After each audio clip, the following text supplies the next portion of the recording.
baru maju. Karena terganggu juga yang dari belakang. Bisa menyesuaikan Pak ya? Senin 5 Januari, untuk pertama kalinya Nadiem Makarim menjalani sidang gugatan korupsi pengadaan laptop di Pengadilan Tipikor Jakarta Pusat. Kehadiran 3 prajurit TNI memantik perhatian majelis hakim karena berdiri di depan kursi pengunjung. Hakim meminta ketiganya mundur agar tidak menghalangi pengunjung lain. Mundur. Nanti pada saat ditutup baru maju. Karena terganggu juga yang dari belakang. Bisa menyesuaikan Pak ya? Kapus Pen TNI Brigjen Aulia Dwi Nasrullah menjelaskan keberadaan 3 anggotanya semata-mata menjalankan tugas sebagai TNI. Berdasarkan nota kesepahaman atau MOU antara TNI dan Kejaksaan. Pihak TNI juga dengan tegas menyebut jika TNI menghormati independensi peradilan dalam posisi netral serta tidak memiliki keterlibatan apapun dalam proses perkara hukum. Terkait kejadian ini, kuasa hukum Nadiem Makarim pun mengaku terkejut. Tadi kami juga kaget waktu hakim itu memerintahkan ada berapa orang tentara ada di dalam ruang sidang. Jadi saya juga terkejut ya.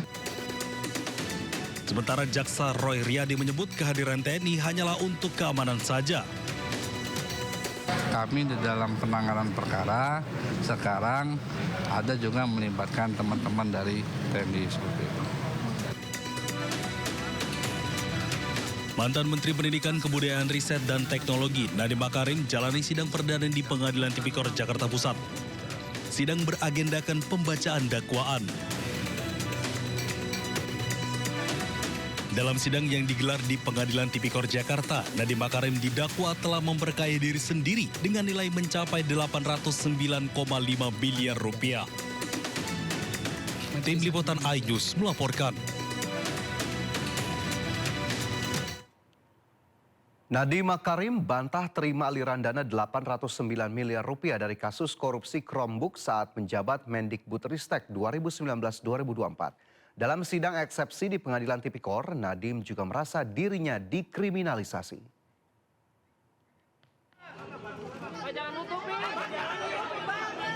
Terdakwa kasus dugaan korupsi pengadaan laptop Chromebook Nadiem Makarim membantah tuduhan menerima aliran dana 809 miliar.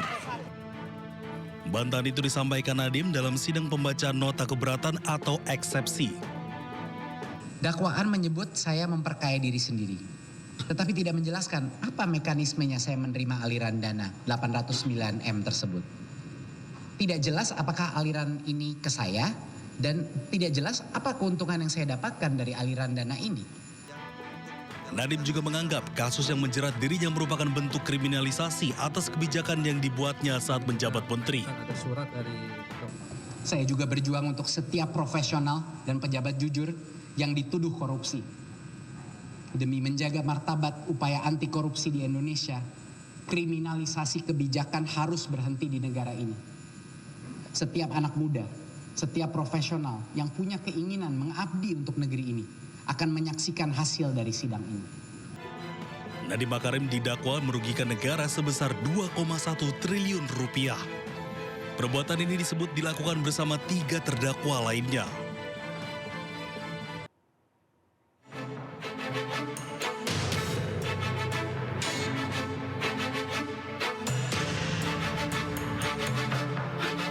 Wacana pemilihan kepala daerah oleh DPRD kembali mencuat setelah Presiden Prabowo Subianto menyuarakan hal tersebut di acara Golkar pada 5 Desember 2025.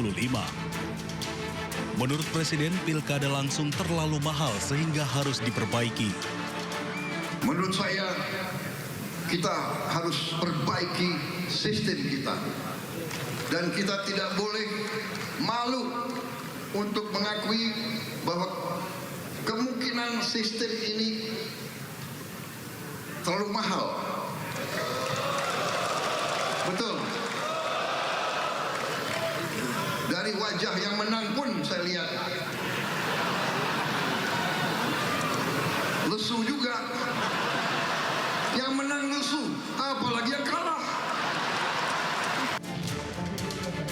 Sekjen DPP Partai Gerindra Sugiono mengatakan selain lebih efisien, pilkada melalui DPRD juga tak menghilangkan esensi demokrasi dan dapat diawasi langsung oleh masyarakat dengan lebih ketat. Baik itu proses, mekanisme, dan juga anggarannya, kami mendukung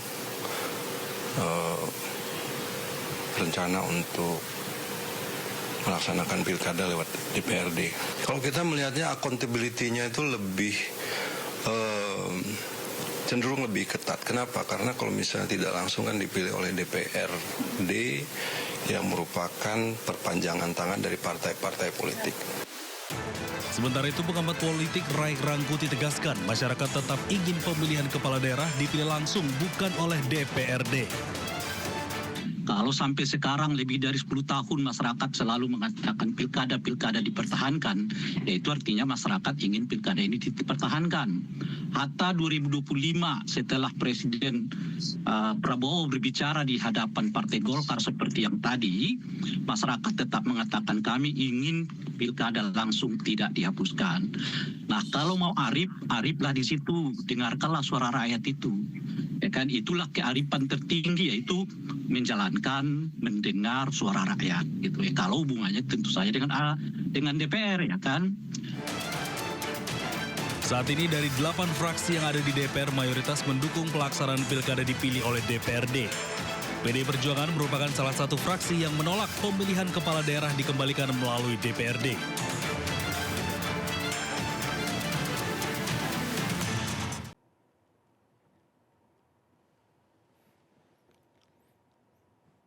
Richard telah ditetapkan sebagai tersangka pada tanggal 15 Desember 2025 lalu. Akibatnya, ia terancam hukuman 5 tahun penjara.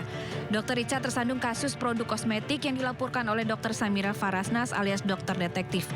Penetapan tersangka itu terkait laporan dugaan pelanggaran perlindungan konsumen atas produk dan tindak kecantikan yang dilaporkan oleh Doktif. Sebelumnya, Dr. Richard dijadwalkan diperiksa pada tanggal 23 Desember 2025, namun ia meminta penjadwalan ulang pada tanggal 7 Januari 2026. Perseteruan antara dua dokter ini bermula dari obat dan treatmen kecantikan. Pertikaian terus melebar hingga berujung pada saling lapor ke polisi antara keduanya. Dr. Richard tidak sendiri karena Doktif juga telah ditetapkan sebagai tersangka kasus pencemaran nama baik atas laporan dari Richard Lee. Tim Liputan iNews melaporkan. Dan kita akan menuju ke Polda Metro Jaya, pemirsa, untuk mengetahui rencana pemeriksaan dokter sekaligus pemilik klinik kecantikan dan selebgram Richard Lee sebagai tersangka dugaan pelanggaran perlindungan konsumen. Kita sudah terhubung dengan Ismalia Meidasari bersama juru kamera M. Fakih yang saat ini berada di Polda Metro Jaya. Ya Ismalia, seperti apa update dari kasus Richard Lee hari ini?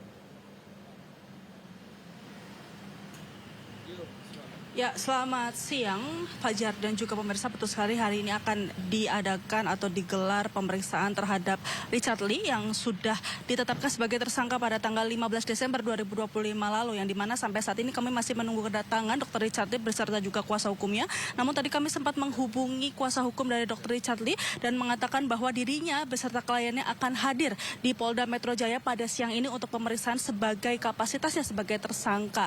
Dan sebagai informasi juga Fajar dan juga pemirsa, sebelumnya Polda Metro Jaya telah melakukan pemanggilan terhadap Dr. Richard Lee pada tanggal 23 Desember 2025. Namun dari pihak Dr. Richard ini mengungkapkan untuk dijadwalkan ulang pada tanggal 7 Januari 2026.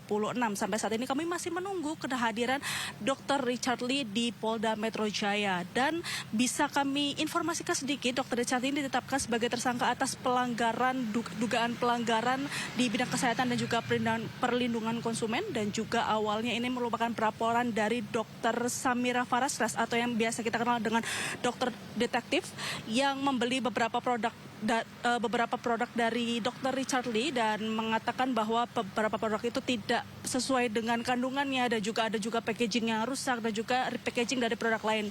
Karena itu Dokter Detektif melaporkan Dr. Richard Lee ke Polda Metro Jaya. Sampai saat ini kami masih menunggu dan akan mengada informasinya kembali kepada Fajar dan juga pemirsa. Kembali ke Anda, Fajar. Ya baik, terima kasih Ismalia atas laporannya langsung dari Polda Metro Jaya, dan kami tunggu kembali bagaimana update-nya terkait dengan kasus ini. Selamat bertugas kembali.